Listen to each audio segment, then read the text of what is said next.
Om Swastiastu, Om Awigenam Astu Namo.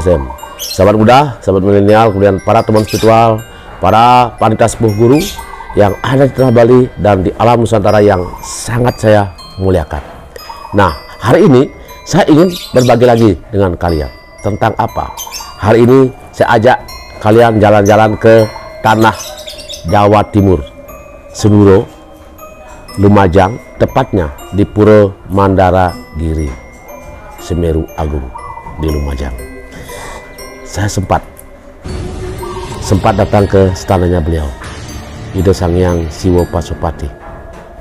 Nah, di sana tempatnya sangat luar biasa, sahabat.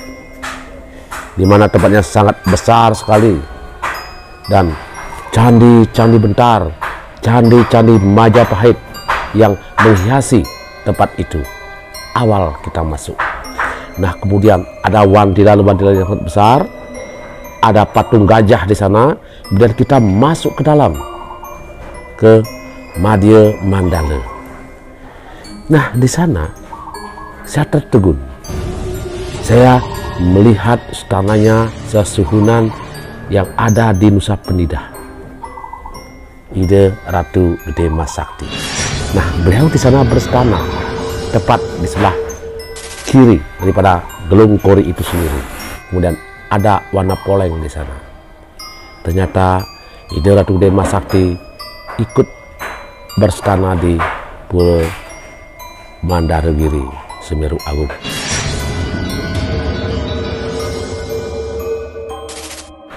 Kemudian kita masuk ke dalam pura itu sendiri.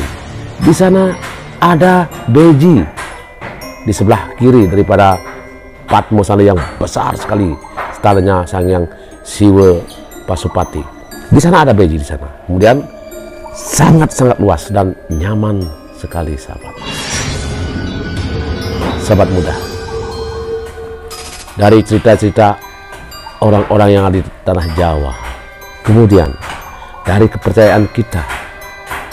Nah, apabila gunung api, Gunung Semeru itu meletus erupsi, nah, konon katanya apabila Gunung Semeru itu meletus mengeluarkan lahar dan sampai erupsi yang sangat luar biasa, maka bencana lain yang ada di alam Nusantara ini akan mengikuti. Baik itu lahar bandang, angin puting beliung, kemudian ada banjir yang sangat besar sekali di alam Nusantara. Di alam Nusantara, bukan di tengah Jawa saja. Nah, itu. Jadi Gunung Semeru sebagai patokan tentang bagaimana keadaan Nusantara ini, bencana yang terjadi di alam Nusantara ini. Sahabat muda, sahabat milenial. Nah, saya sempat masuk ke daerah alam utama Madya. Nah, di sana saya sangat terkesima, sangat tertegun di sana. Nah, dulu konon katanya nama pura itu adalah Pura Mandara Giri, cuma Mandara Giri. Tetapi berjalannya waktu, suatu hari ada anak-anak kecil yang kerauhan. Anak kecil yang kerauhan itu sampai 3 hari, sangat lama sekali. Nah, anak-anak kecil itu adalah seorang utusan dari puncak Semeru. Nah, anak kecil itu mengatakan,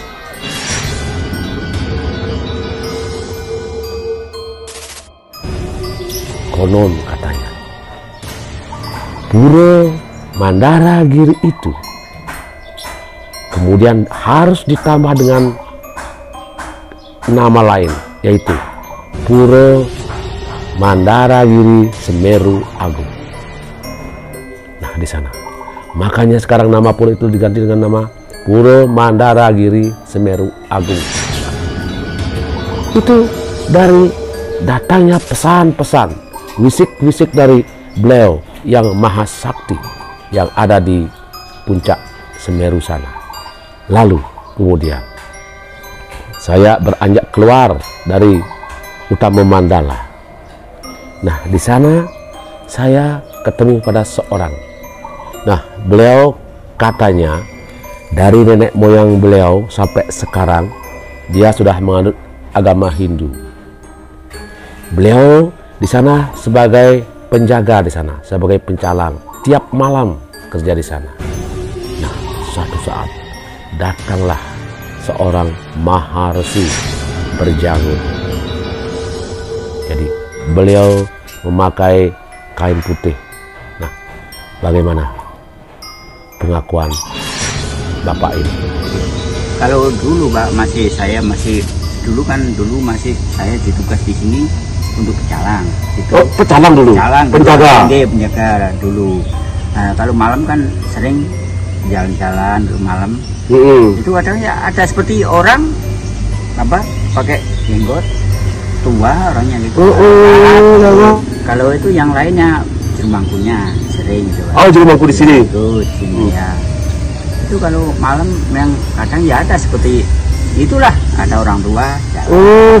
Tapi umumnya beliau Maharsi, beliau datang sebagai wujud manusia yang dulunya beliau itu sebagai manusia yang maha suci ya. Iya. Nah, disitulah dilihat oleh Bapak sendiri, kemudian dilihat oleh Jerumangku.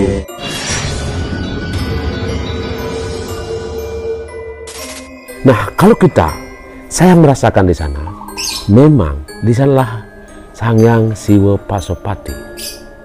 Tetapi mungkin saja seperti yang saya rasakan, yang datang ke sana, yang ikut juga berstana di sana adalah Resi Markandeya. Yang konon dulu Resi Markandeya adalah orang yang pertama dari tanah India yang menyebarkan agama Hindu, menyebarkan tentang kebaikan di tanah Nusantara ini. Karena kemarin telah sampai di tanah Lumajang, sampai di Senduro, saya sedikit ada unek-unek di sana, ada yang mengganjal pikiran saya, yang membuat miris hati saya tentang sebuah berita. Konon katanya ada orang datang, orang dari umat lain datang ke tempat kita. Dia mewakili individu, bukan mewakili agamanya. Dia di sana sesumbar mengatakan sesuatu yang di luar kemanusiaan, di luar pemikiran yang sangat murni. Nah, ini dia. Ini Bapak dah lama kerja di sini? Sudah 30 tahun lebih. 30 tahun lebih, Pak? Dulu katanya puranya kan kecil. Iya. Kecil puranya. Nah, kemudian ada seseorang yang datang, katanya pura Semeru yang kecil ini tidak akan mungkin besar. Iya. Nah, kalau pura ini besar, saya berarti potong tangan saya. Bagus. Betul? Betul. Nah, Bapak ini betul. Jadi potong tangan saya. Nah, katanya Pak, setelah memang pura ini besar seperti ini, luar biasa, katanya orang itu ini membusuk ya Pak? Ya sudah, dipotong Pak. Memang dipotong? Potong orang yang potong. Memang orang yang potong? Orang yang potong, orang mana nggak tahu Pak yang potong. Oh, berarti bukan membusuk sendiri atau potong sendiri, ada orang yang motong. Ada orang yang motong. Tapi orang itu tidak dikenal. Tahu, ya dulu ada katanya orang yang sudah ketemu dulu, tapi enggak ada masalah kan. Entah orang itu yang dipotong punya masalah sama orang itu nggak tahu kan. Nah, tapi itu kan kena asapnya. Nah, mungkin kena sumpahnya ya. Ya, jadi entah itu bagaimana masalahnya, bagaimanapun bentuknya, artinya akhirnya orang itu potong tangannya. Ya, tapi saya bertanya sama Bapak ini, benar katanya. Jadi orang itu benar katanya.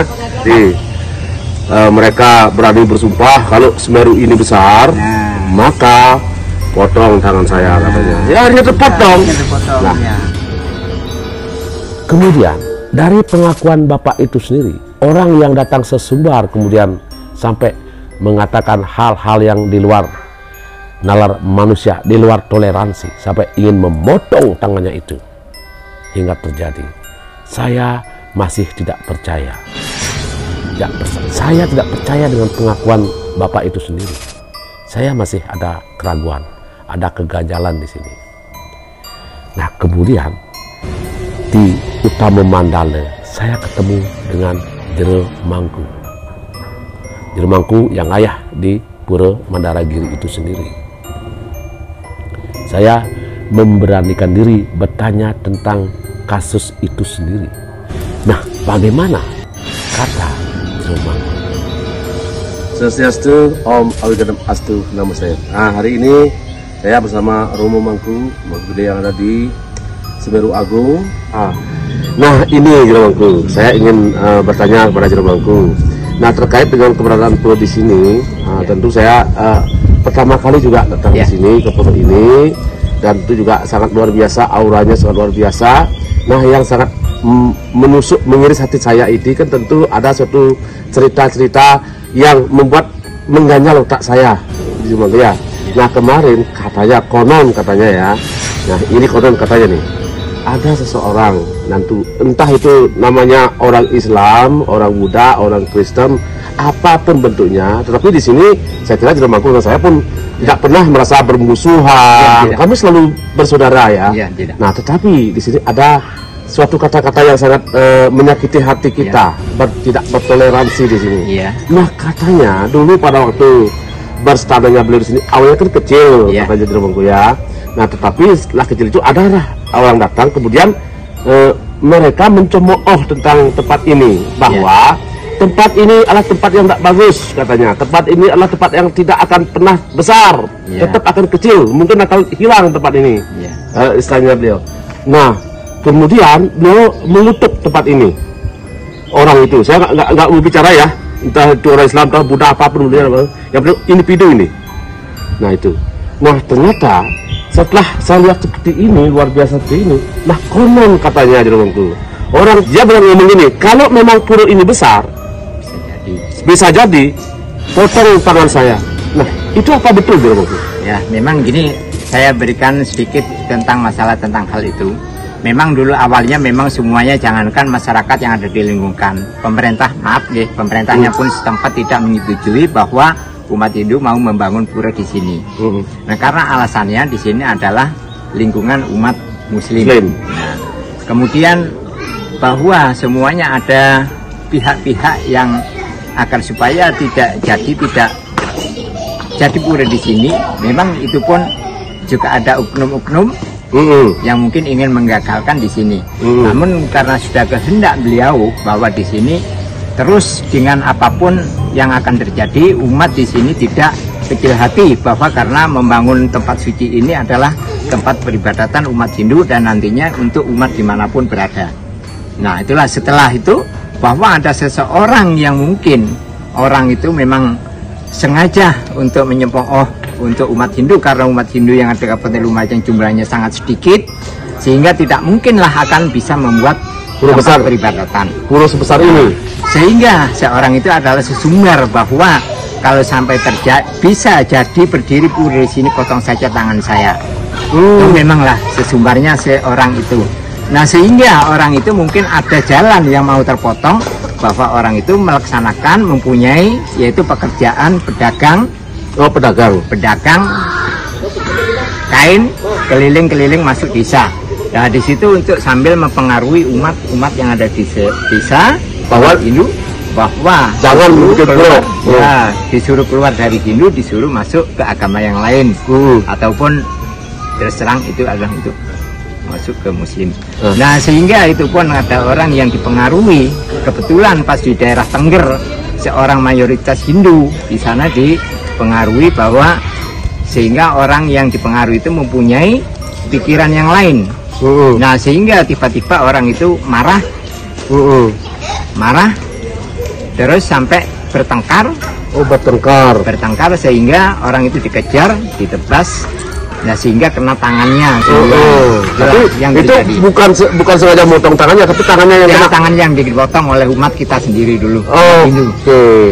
Nah sehingga pura ini distatuskan menjadi pura kayangan jagat, sehingga orang itu menyadari bahwa orang yang dulu tangannya kepotong itu memang masih ada, masih hidup sampai sekarang, orangnya yang terkaya di lingkungan pura ini. Oh, yang terkaya di lingkungan pura ini ya.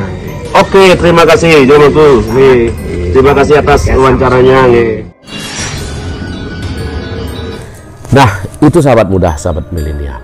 Bagaimana tentang kearifan lokal yang ada di Lumajang sana. Akhirnya sampai sekarang pura itu berdiri tegak dan sangat luas sekali. Cukup saya berbagi hari ini. Saya sinap dengan Pramu Santi. Om Santi, Santi, Santi.